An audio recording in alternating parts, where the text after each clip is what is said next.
Hello mga kabulolords, Jason nga po pala. Bago tayo magsimula, ano nga ba ang predestination paradox?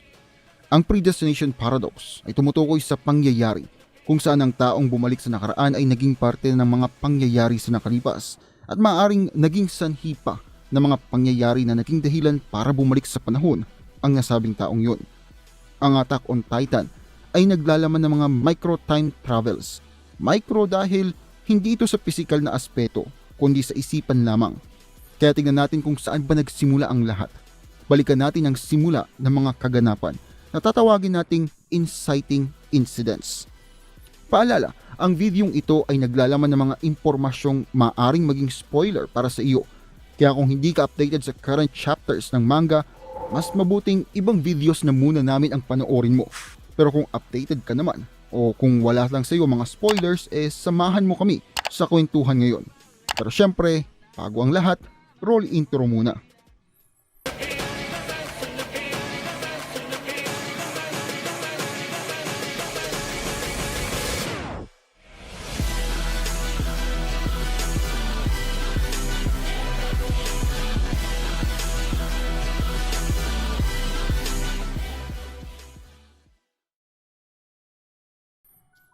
Inciting Incident number 1, ang pagmana ni Grisha Yeager sa Attack Titan at pagpasok sa world community. Ngayon, hindi ito technically yung unang insidente, pero ito ang pinakaunang pagkakataon na nakumpirma ang elemento ng time travel. Ang problema sobrang minor lang nito, pero ganun pa man nagkaroon ng indikasyon na magaganap nga ang mga nabanggit, at ang nabanggit ay ang dalawang pangalan, Armin at Mikasa. Ngayon, dahil sa nabanggit ang dalawang pangalan na ito, naging predetermined ang kanilang pagkakatotoo. Ibig sabihin mangyayari na nga talaga. Para makita o maging accessible kay Eren Kruger ang nasabing memorya, kailangan ay masiguradong mangyari nga ang hinaharap at buo na ang alaalang iyon. Ngayon, kahit pa nakapasok na nga si Grisha sa kabilang bahagi ng pader, hindi natin sigurado kung may epekto nga ba ang pagkakaroon ng access ni Kruger sa mga alaalang yun o parang bonus na lang. Inciting Incident number 2, ang mga visions ni Eren. Ngayon, itong problema sa mental time travel. Walang control, puro impluensya lang at medyo mahinang impluensya sa pagkakataong yun. Sa simula ng anime, may vision na agad si Eren ng ilang mga eksena na magaganap sa hinaharap. Ang pagsigaw ni Erwin nung kinalaban nila ang Beast Titan, ang pagbagsak ng Scout, mga Titans sa loob ng pader, ang Royal Household na maaring konektado o may kinalaman kay Historia, ang pagkamatay ng squad ni Levi sa kagubatan, ang pagpatay ng isang Titan kay Carla Yeager. Ngayon, kung visions ito ng hinaharap, ibig sabihin ay nangyari na ito sa hinaharap. Tila ba pinatunayan ni Eren otomatikong namamana ng mga anak ng shifters ang kapangyarihan ng kanilang magulang. Pero hindi pa relevant yun. Ipapaliwanag ko yun mamaya. Ipapaliwanag ko din kung papaano nagka-access si Eren sa mga alaalang yun kahit hindi pa niya nakukuha ang kapangyarihan ng Attack Titan. Kasi nga, sa puntong ito alam natin na ang Attack Titan ang may kakayahang makakita ng mga predestined destinies. Kung aanalisahin natin ang mga visions na ito nung umpisa pa lamang, malalaman natin na ang endgame nakaset na. Hindi na ito mababago. Kahit pa hindi na maalala ni Eren ang mga visions na ito, nangyari pa rin ang mga ito. Ang nakakalungkot nga lang mga visions lang ito nung season 1. Hindi pa natin nakikita kung hanggang saan ba talaga ang nakitang vision ni Eren.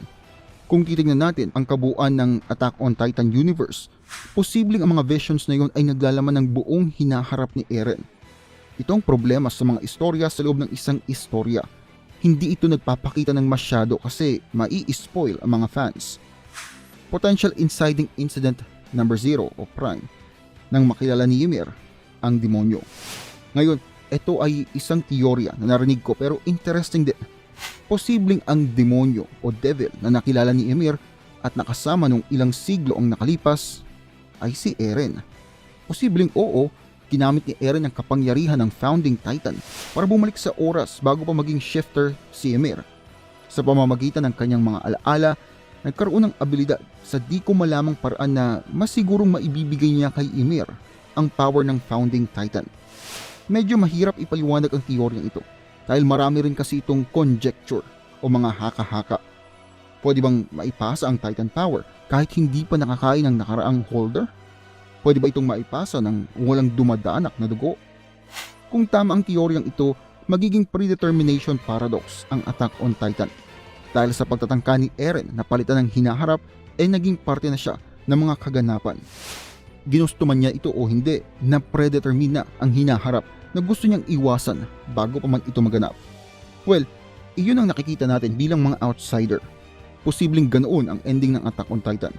Pero mababago ang hinaharap at ang Titan powers ay gagamitin sa kabutihan o hindi na lang talaga gagamitin. Pero sabi ko nga, teorya lang ito. Hindi pa rin natin malalaman hanggat hindi natatapos ang mismong manga. Ngayon, itong pinakamalaking bagay. Ang babanggitin ko lang ay mga example kung saan ipinakita ang hinaharap nung nakaraan at kung papaanong naging relevant ito. So, ano ang konklusyon base dito? Naniniwala ko na sa oras na ma-activate na talaga ni Eren ang power ng Founding Titan, at some point ay sinubukan niyang pigilan ang hinaharap na yun sa pagkaganap nito. Ang unang attempt ay ang vision ni Eren.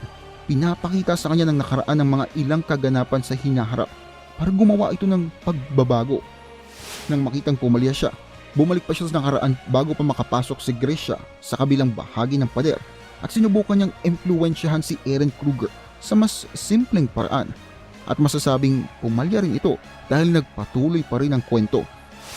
Pero ito ang problema sa time travel na nasa linear story. Imposibleng masabi kung ano at ano ang hindi nakaka-impluwensya sa hinaharap. Halimbawa, ang time travel element ay na-introduce lang ng chapter 86. Bago yun, kung tama ang pagkakaalala ko wala namang nabanggit tungkol sa time travel. Nung nakaraan siguro, oo, pero ang alaala ay hindi naman talaga time travel. Nang makita ni Eren ang mga alaala ng kanyang ama, hindi na niya ito makikita sa perspektibo tulad ng sa atin, kundi sa perspektibo ng kanyang ama. Hindi mapupunta doon si Eren physically o mentally. Masasabi lang natin na may nagganap ng time travel kapag ni-reference ang hinaharap sa nakaraan. Magulo, di ba? Sabi ko sa iyo So, kung susumahin, mahirap masabi na ang Attack on Titan ay isang predetermination o predestination paradox. Dahil nga ang mga incidents sa time travel ay mental at hindi physical. Hindi natin alam kung gaano katindi ang impluwensya na naganap sa mga taong nakakita nun. Ang alam lang natin, maaring nakita ni Eren Kruger ang buong hinaharap. Pero pinili niya na baliwalain lang ito at tinira lang ang ilang mga bagay na importante kay Grisha. Hindi rin matandaan ni Eren ang kanyang mga visions. Well, consciously isa pa yung problema. Sa oras na namana ng isang tao ang Titan power, sino na nga ba ang may kontrol nito? Possession deal ba ito kung saan paglipas ng oras ay magkakaroon ng persona ang mismong user? Kung ang pag-time travel gamit ang mga alaala ay posible, ibig sabihin na ang pagkontrol sa hinaharap gamit o mula sa nakaraan ay posible nga ba? Sa totoo nga, ang pangako ng hari ay isang halimbawa nito. Gumawa ng mental block ang hari sa mga future inheritor sa paghahanda ng The Rumbling. Posibleng patunay na kayang makontrol ng nakaraan ang hinaharap. Pero off topic na yun. Ako personally, tingin ko ay predetermined na ang mangyayari sa Attack on Titan. Baka sabihin ninyong, syempre, gawa lang na storya to kumbaga, anime lang to Pero hindi sa ganong aspeto ang sinasabi ko, syempre.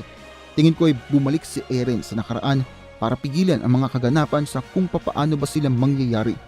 At dahil sa pagpigil na yun, ay naganap ang mga nangyayari ngayon. Ang pinaka-the best na sagot para malaman kung ano ba talagang nangyayari, panoorin natin ang mga susunod na episodes at maging updated sa mga susunod na chapters.